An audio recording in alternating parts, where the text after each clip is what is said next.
Hello, my third grade mathematicians. Welcome to our lesson today. So we are working on measuring to the nearest half inch and fourth of an inch and then putting it onto a line plot. We've worked on this together in our small groups in our book. And today what we're going to do is just kind of go over it again in your practice book. And then you will work in Savvas doing the same exact lesson. So make sure when you go to do your Savvas lesson that you have your practice book and your book open so that you have resources in front of you. So let's just kind of review. First thing, when we go to measure with a ruler, remember we always have to make sure that we are starting at that 0 mark. Because if we start at 1, our measurement is going to be off. Okay. We always look for the amount that they want us to measure to. So if I was looking up here, the directions said to the nearest half inch. So I'm going to be looking for that middle point between the two whole numbers, which would represent the two parts. If I looked at this specific hexagon here, I see it's a little past, but it's close. So my closest mark here would be 5 halves or 2 1/2 inches. After you measure, we then put our items on a line plot. Remember, the bottom is the length where the dots and X's represent the items or people. So let's complete one together. So down here, number 1, I forgot to tell you what page I'm on. I'm sorry. We're in our additional practice book, and I am on page 149. All right, so the first thing is we need to measure the length of each rectangle to the nearest half inch. And I even put a little half nearby to remind me I'm looking for those numbers in between. So here we go. Here's my medium rectangle. All of them start at 0, so we're safe there. And I look in the medium rectangle, I kind of come up, and there it is. The medium rectangle would measure 1 inch.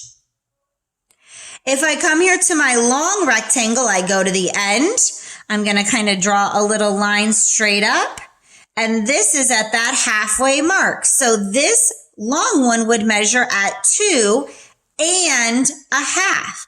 I made it to the whole number 2, and then I went an extra half.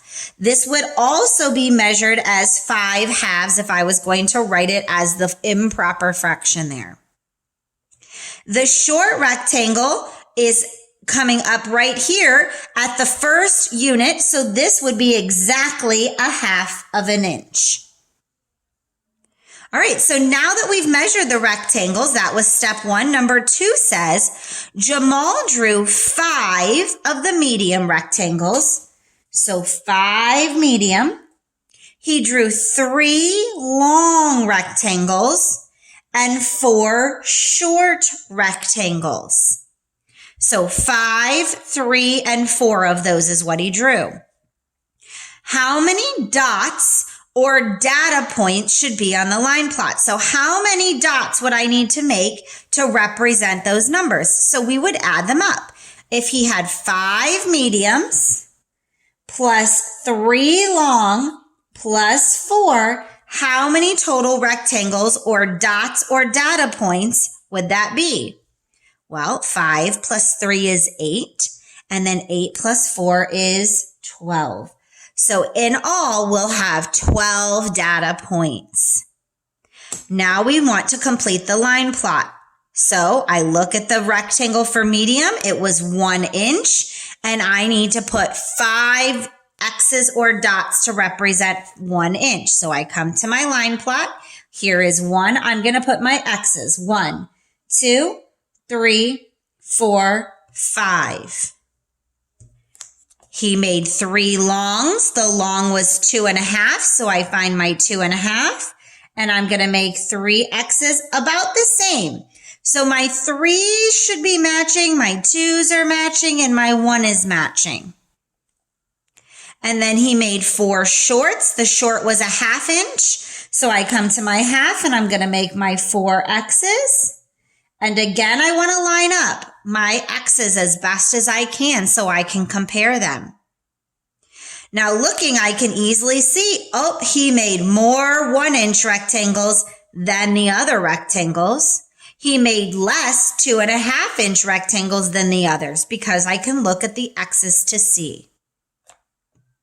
All right, let's turn our page. We're going to come back here to page 150. Jasper measured the lengths of her books to the nearest 1/2 inch and listed their lengths. Okay, I see her lengths. Complete the line plot to display the lengths. So if I were to look here, if I were going to make the line plot by myself, I would look and I would say, the smallest number here is 8.5 and the largest number is 10. So my line plot would need to go from 8 to 10 as the whole number, which is exactly what they did. Now to make our line plot, all we have to do is put each of these on here. So my first number was, the book was 8.5. I make it X over 8.5 and I cross it off. The next one said 9.5. So I'm going to make my X over 9.5 and cross it off. The next one was 8.5. I make an X above 8.5, cross it off. And I'm just going to keep going until I've done all of my numbers and put them all on my line plot. And I make sure my X's are in lines with each other. So I'm now up to 8.5 again. Here's a 9. And now 9.5. And I double check. 1, 2, 3, 4, 5, 6, 7, 8, 9 books is what she measured. 1, 2, 3, 4, 5, 6, 7, 8, 9 books is what I have on my line plot. Now my question says, Eli has double means times 2, the number of books that Japera has. How many books does Eli have? Well, we just counted. How many books did Japera have? We had 1, 2, 3, 4, 5, 6, 7, 8, 9. And Eli has double that, so 9 times 2.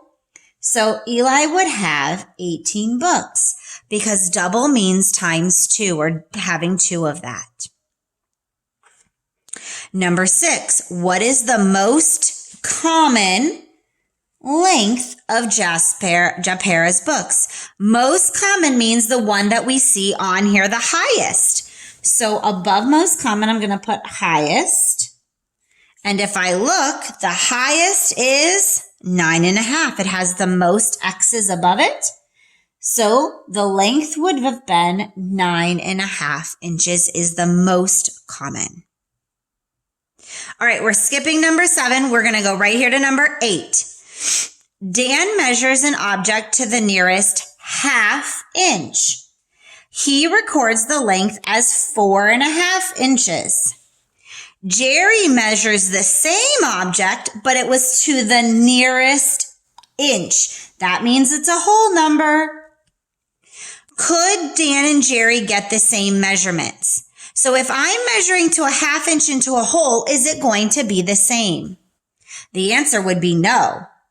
Because if it's 4.5, that is not a whole number. So no, because 4.5 uses the fraction 1/2. Jerry would need a whole number.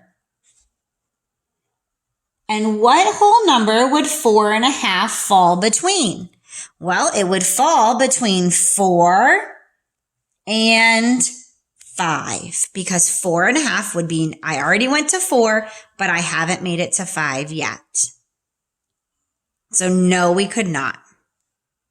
All right, last problem. Robert measured the cars and trucks to the nearest 1/2 inch. Measure each and complete the line plot. So let's look at this truck. There's 4 of these blue trucks and it is 2 inches long. So I'm going to come over to my line plot at 2 inches and I'm going to make 4 blue trucks. There's 8 of these green cars. And the green car was right here at 1 hole. So I'm going to make 8 green cars. There's 3 red trucks. The red truck, here's the end. It's almost here to this half. So it would be 1 plus a half. So I'm going to make 3 red trucks.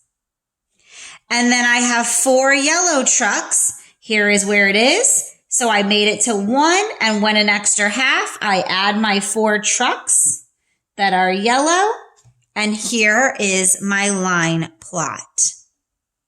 Now, when you do your Savvas lesson, you're going to have to do measuring beforehand. So you're going to need your piece of paper out so that you can write down what these measurements are. And then on the next part, you'll put them on your line plot. So when you do your Savvas lesson, make sure you have a piece of paper. So you could write blue and you would write 2 inches, 4 of them. And then you would write green and you would write 1 inch and you would write 8. So you need to make 8 of them. So you'll want to write this down when you're doing it on the computer so that you can see it in front of you easier. All right, when you do your lesson, then make sure you have your practice book here open. There's problems just like this, and have your math book open from our work this week.